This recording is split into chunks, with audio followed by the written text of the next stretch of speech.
बच्चों, हिंदी क्लास में आपका फिर से स्वागत है। आज हम हिंदी रीडर का अगला पाठ 15 सोने की रोटी नामक एक कहानी पढ़ने जा रहे हैं।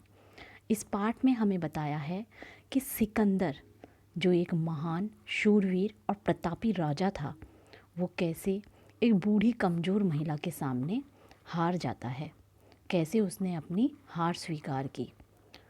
सिकंदर जो है वो एक शूरवीर और प्रतापी सम्राट था। शूरवीर का मतलब एक बहुत बड़ा योद्धा और प्रतापी मतलब महान।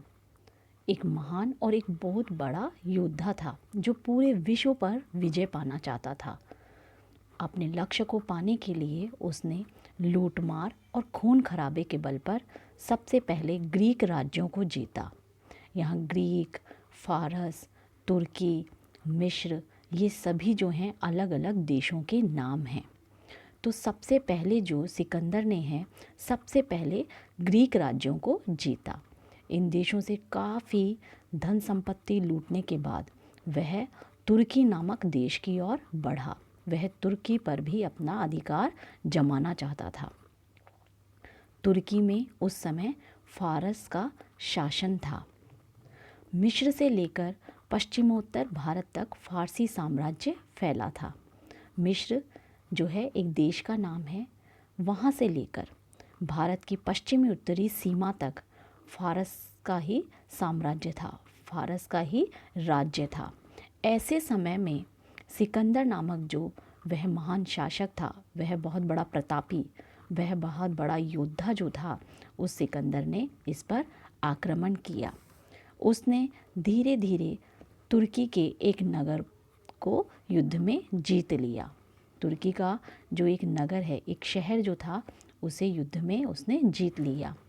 इसके बाद वह जब उस नगर के अंदर पहुंचा, उस शहर में पहुंचा, तो उसने देखा कि वहाँ सिर्फ स्त्रियां और बच्चे ही हैं, केवल औरतें और बच्चे ही हैं। पुरुष कोई नज़र ही नहीं आ रहा है। क्यों? क्योंकि सारे पुरुष जो थे वो तो युद्ध में मारे गए थे। एक दिन दोपहर का समय था। सिकंदर को बहुत भूख लगी। उसने जाकर एक मकान का दरवाज़ा खटखटाया।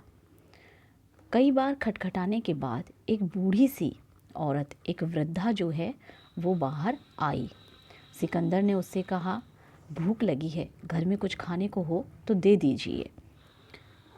उस वृद्धा ने, उस बूढ़ी औरत ने अंदर गई और कुछ देर बाद वापस आई और उसके हाथ में एक कपड़े से ढका एक थाल था और उसने वह थाल सिकंदर को दे दिया।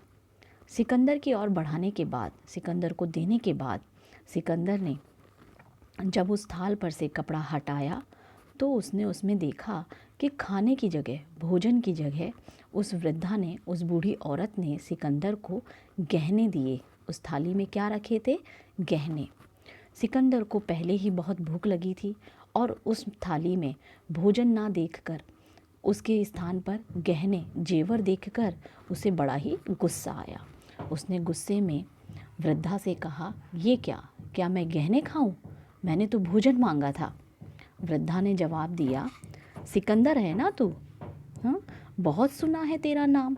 तू तो बहुत बड़ा वीर, बहुत बड़ा योद्धा, हाँ, बहुत बड़ा प्रतापी राजा है।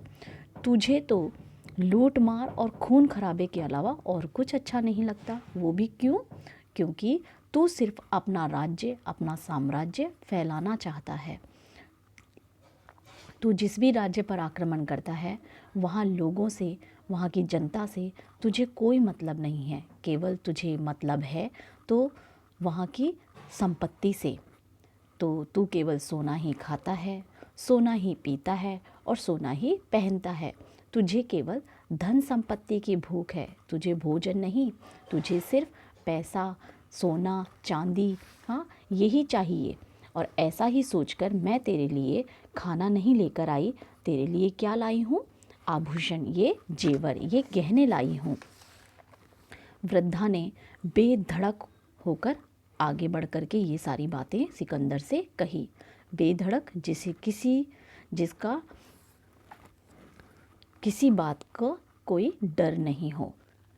तू इसी भोजन की तलाश में तो यहाँ आया है। अगर तेरा भोजन सोना न होता तो क्या तू यहाँ सिर्फ बेकसूर लोगों की हत्या करने आता? हाँ, क्यों? क्योंकि तू यहाँ पर क्यों आया है? तुर्की के इस शहर में क्यों आया है? क्योंकि तुझे यहाँ के इस नगर से प्यार है। नगर का मतलब तुझे यहाँ की धन संपत्ति चाहिए थी। यहाँ के लोगों से तुझे कोई मतलब नहीं है। अगर ऐसा होता कि तुझे जनता से प्यार होता, लोगों से प्यार होता, तो क्या तू इन बेकसूर लोगों को कभी मारता? नहीं ना। तो तेरी भूख जो है वो किसी साधारण खाने से नहीं मिटेगी। तुझे तो यह सोना ही चाहिए। और इतना सब सुनने के बाद सिकंदर जो है उसकी नज़रें झुक गई। अगर तेरी भूख साधारण भोजन से मिटती है तो क्या तेरे देश में भोजन की कमी है, खाने की कमी है? ये सारी बातें जो हैं उस वृद्धा ने बड़े ही जोश से और बिना डरे हुए सिकंदर को कही। अगर ऐसा होता तो तू कभी अपने देश को छोड़कर यहाँ नहीं आता। सिकंदर ने इससे पहले ऐसी बातें किसी से नहीं सुनी थी, या यूँ कहिए कि किसी की हिम्मत ही नहीं थी कि सिकंदर के सामने बेधड़क होकर इस तरह की बातें कहता। वह हैरान था उस वृद्धा को, उस बूढ़ी औरत को देखकर। देखा उसने कि कैसे उस बूढ़ी औरत के चेहरे पर सिकंदर के लिए घृणा के भाव थे, नफ़रत के भाव थे। वो वृद्धा अपनी आँखों से जब सिकंदर को देख रही थी तो सिकंदर ने देखा उसकी आँखों में, उसके चेहरे को देखा कि किस तरह से, कितनी नफ़रत करती है वो बूढ़ी औरत उस सिकंदर जैसे महान प्रतापी शूरवीर राजा से। पूरी बात समझ आने पर उसने उस बूढ़ी औरत से, उस वृद्धा से माफ़ी मांगी और मन ही मन अपने द्वारा किए गए लूटमार और हत्याओं पर शर्मिंदा हुआ, या यूँ कहिए कि अपने काम के लिए उसने उस बूढ़ी औरत से माफ़ी मांगी। उसने अपने सेनापति को बुलाकर सेना को वापस लौटने का आदेश दिया। उसने कहा कि सेना को इस शहर से लौटना होगा, वापस हम अपने राज्य को चलेंगे। तब उस वृद्धा ने पूरे सम्मान के साथ उसे भोजन कराया। वृद्धा बहुत खुश हुई कि उसने सिकंदर को बुरे कार्य करने से रोका और सिकंदर का भी मन परिवर्तन हो गया। और यह सारी चीज़ देखकर, यह सारी बातें देखकर वृद्धा बहुत खुशी हुई। वह बूढ़ी औरत जो है वह बहुत खुश हुई। उसने पूरे सम्मान के साथ सिकंदर को भोजन कराया और सिकंदर उसे धन्यवाद देकर वापस अपने देश लौट गया। तो इस तरह से हमने देखा कि कैसे एक बूढ़ी औरत से सिकंदर जैसा शूरवीर, महान, बहुत ही बड़ा वीर जो प्रतापी शासक है, वह उससे हार गया।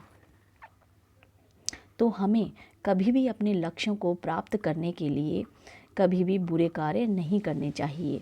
जीवन में हमेशा अच्छी राह पर चलना चाहिए और अच्छे कार्य करना चाहिए।